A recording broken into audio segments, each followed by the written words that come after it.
Welcome to another episode of Virtual Flight Diaries. This is part 2 of our Black Square B60 Grand Duke tutorial. Part 1, we went over all the engine startups, cold engine, hot engine, flooded engine, and we did a cockpit orientation. So this episode, we're going to do after start, taxi, run up, takeoff, and the initial climb. So we're going to familiarize ourselves with all that. So here we are at Wings Field, my home airport, and we're going to be flying to Wyoming Valley for this series because I have a high school reunion to get to, and I'm going to show up in style. Just kidding. So engines are running, they're all warmed up. So let's get started.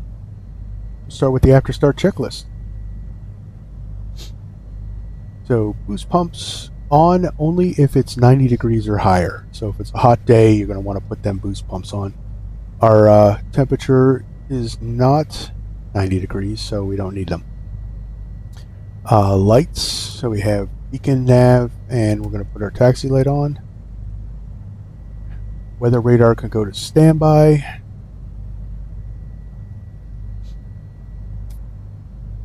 Inverter to main, avionics. Just wait for that to power up.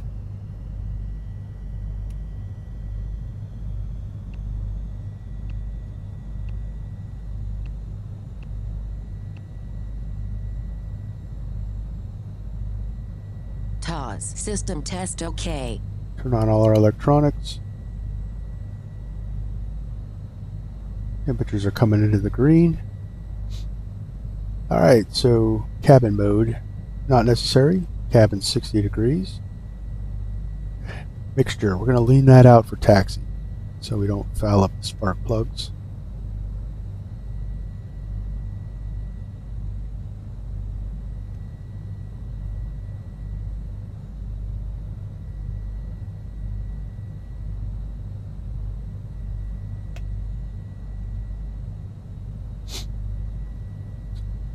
And then we're ready for taxi. So next would be to release the parking brake and test the brakes. So we're going to head over to the startup, the run-up area.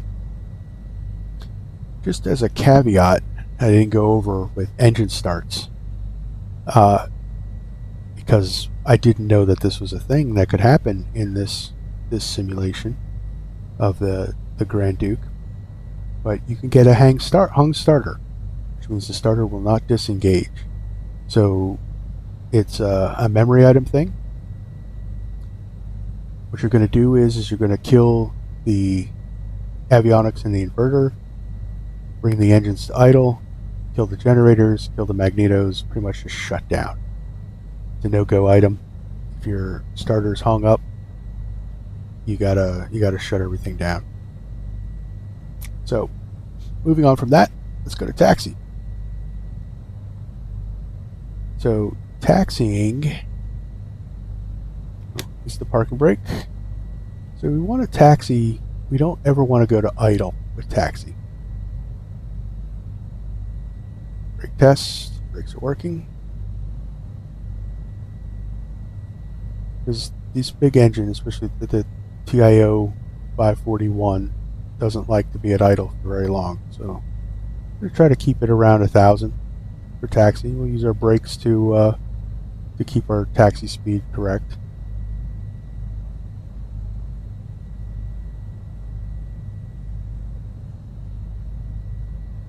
And we'll head out to the run-up area. We can do our run-up. So the run-up for the Piston Duke is a 3-stage process. You're going to have the engine run up and electrical systems test. Then we're going to test our anti-ice system and pressurization system for phase 2. And then phase 3 is going to be our instrumentation and autopilot system.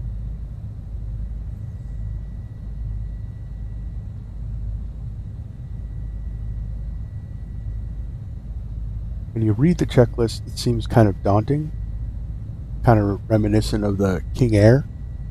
But once you get everything down, you can go through it pretty quick. So I wanted to do a little thing here. See, I'm using a paper checklist. I like using paper checklists. It's my personal thing. The flight simulator onboard checklist is completely modeled. Everything's there. It seems kind of cumbersome to me. So I'm going to be using a paper checklist for the run up. I suggest that you guys get used to doing paper checklists. It's more real, more what a pilot would be doing, unless he had a tablet checklist. But yeah, I mean, if you're just learning the systems, the onboard checklist is great because you can click on the eye icon and it'll take you to where it's at if you're not orientated with the cockpit. So we're at the run-up area for 2-4. I'm going to put the parking brake on. So normally we would do the run-up into the wind, but there's no wind today, so we're just going to do it right here.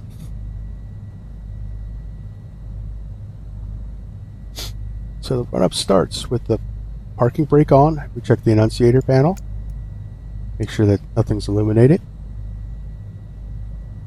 We make sure that the gyro compass is in slave mode and that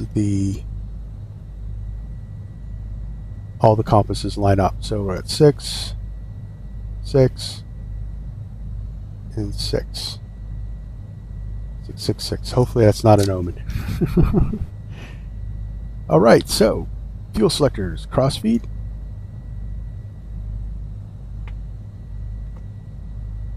And fuel boost pumps can come on. Mixture full rich.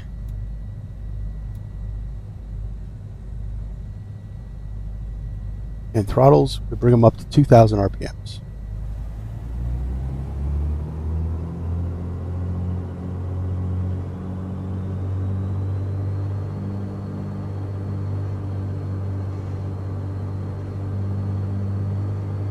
Then we're going to exercise the props, so you just bring the prop back slowly. We're watching for about 300 RPMs drop. Get that at 300 RPMs, we're good. We'll do the other side. You don't want to bring them all the way back because you can damage the engine. Then we're going to do a little high. Up that back a little bit. We're going to do a magneto check. So just like any piston, Cessna on up, left, right, both. We're going to just do them for both engines. So we're going to bring it down to the left magneto. We're going to watch for at least 150. 100 is good. We'll bring it back to both. Bring it back to the right one. 100. Both are good. Let that engine settle. And we'll do it for the other engine. Now we're going to left. 100. Bring it back up. So check right. All the magnetos are good. So next is the generator test. So we're going to look here. We're going to look to see when we shut off the generator. We're going to look to see that one drops and that the other one picks up the load for the whole system. So we're going to go right side first. See that drop, that one climb, that's good, and then the other one. So our generators are working. Then lastly, we're going to check the vacuum pump or instrument air. It's in the green and no lights. So for the environmentals, we're going to bring it up to 2,500 RPMs so we can engage the turbocharger, because that's where we get our bleed air from. So that's this. So what we're gonna do is we're gonna bring it down to -1,000 and hit the test button. And what we're watching for is that the cabin climb drops. Once we get that indication, we can bring it back up to sea level, or set it to your cruise plus 500. But we're going to 8,000 feet for this trip, so we don't need to set any cabin pressure.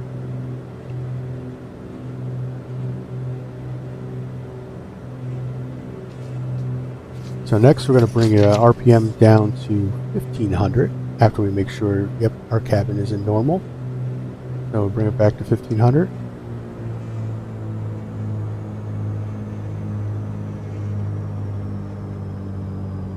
And we just want to do everything smooth and deliberate.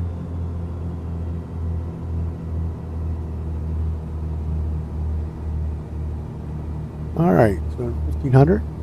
Just check our engines real quick that we're not overheating. Good. So now we're going to check all the anti-ice equipment. And what we're going to do is we're going to turn them on, and we're going to check to see that there's a electrical load indicating that they're running. So prop heat goes first. We saw jump, and when we shut them off, drop. Pitot heat's next. Turn them on. We got a jump, and slight drop, very subtle. And then the fuel vent. Got a load climb and the drop. So next is the window heat. We want to see that the AC voltage indicator jumps. So we've got a good indication that our windshield heat is working. What's that? Oh, so one thing with backtrack here. So prop E going to actually do the ground test, and we're looking at the prop amp. See that come up. And then all heating switches could come off. Next is the de-icing wing boots.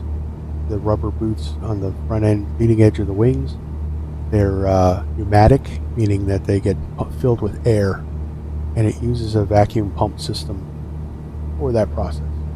So gauge we need to look at is over here. So we're going to slide over and monitor this gauge here. So first we're going to do a manual.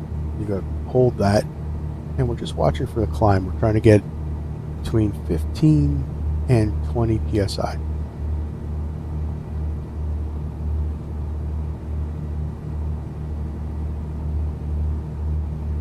And we're over 15, so that's good. We'll let that come back down, let those boots deflate.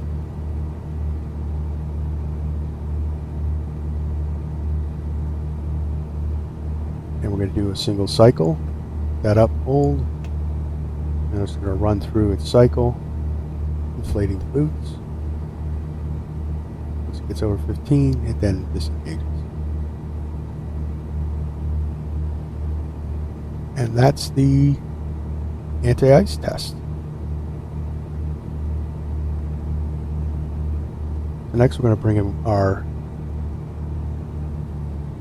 props back to 1,000.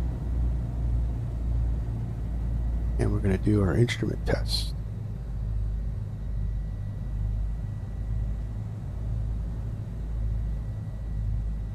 Good. Okay. So fuel selectors can come back on.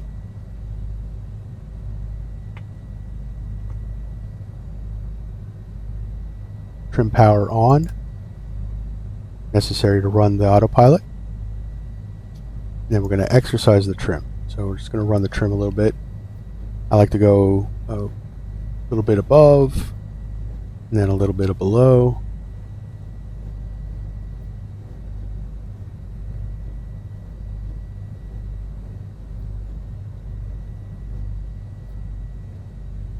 just to notice that the trims are working. And we'll set it for takeoff. These trims are in neutral.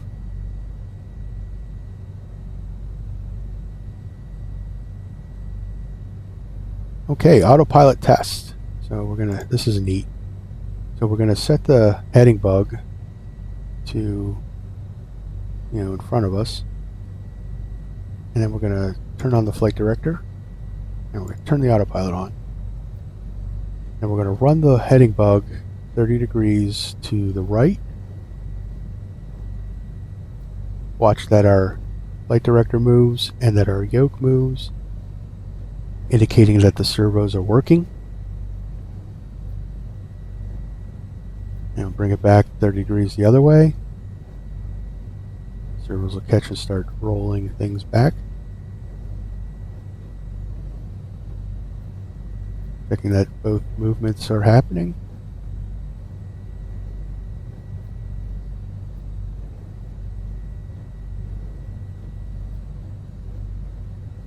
That's good. And we'll just bring it back to neutral. Okay.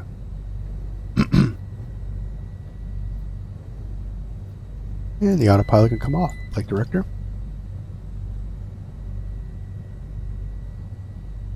So that was the autopilot test. Elevator trim set for takeoff. We'll run the flaps. So we're going to put the flaps down. We're going to check them visually that they're moving and that they indicate there. Once that's done, we're going to bring them back up to approach takeoff. Visually indicate it as well as indicate it there.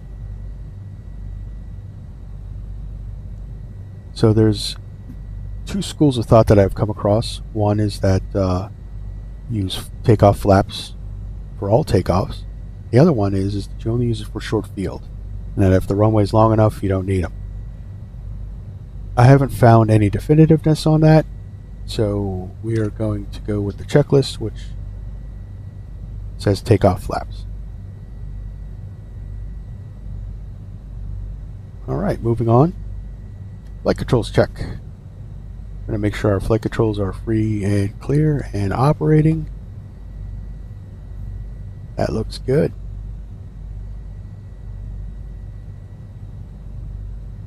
Altimeter is set. I'm going to set the heading bug for the runway. Runway 24.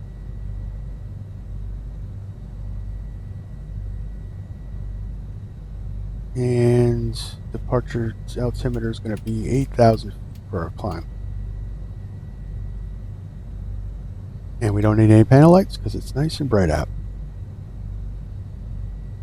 Alright, let's get over to the runway. We can do our before takeoff checklist. So that's the run up, guys. When you go through it and just do it and learn it, it's about the 10th time I've done it. It goes pretty quickly. And you kind of want it to go quick and smooth, because when you got the engines running like that, you can they can overheat pretty easily. But cowl flaps being open, you always have to make sure your cowl flaps are open for ground operations, is going to be key in keeping those engines within range. Okay, so our landing lights can come on. Strobes and recog lights.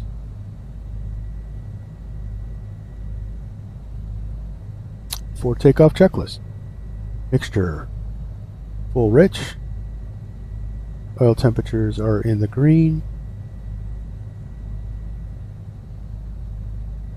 Battery temperature is under 120.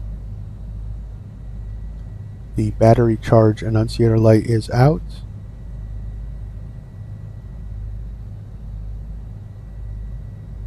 Right there. Air conditioning is off. Lighting is on. Transponder is set to on. And weather radar can come on.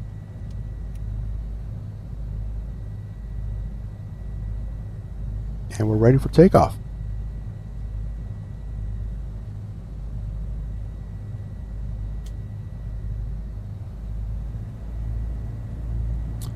So takeoff is going to be full power, full RPMs. So we're looking at 41.5 on the manifold pressure and 2,900 on the RPMs. I'm going to rotate at about 84 knots. Once we're airborne, gear can come up. Above 110 knots, we bring the flaps up.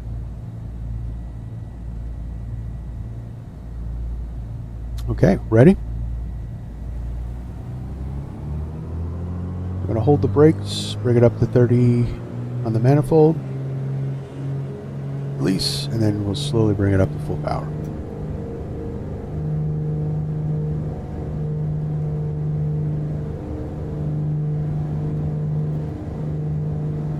A little bit of rudder, keep it on the center line.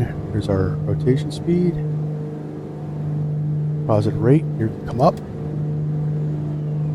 Trim it out a little bit.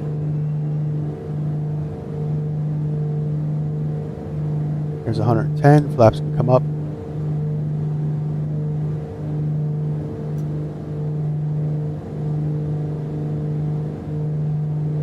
Coming out to adjust for the drop with flaps. And we're going to bring our power back for our initial climb power of just the RPM at 2750. And we're going to leave it at 41.5 for initial climb out. We're looking for that. We're above 1,000 feet. Autopilot can come on. And that's set up for the initial climb. So that's the gist of it, guys. It's not hard. After a while, it all becomes memory items. Just use the checklist as reference. And that's that. So the next video is going to be cruise climb. Cruise. We're going to go over the ADM 760 computer for leaning out the engines. And we'll see you then. So like and subscribe for part 3. And thanks for watching.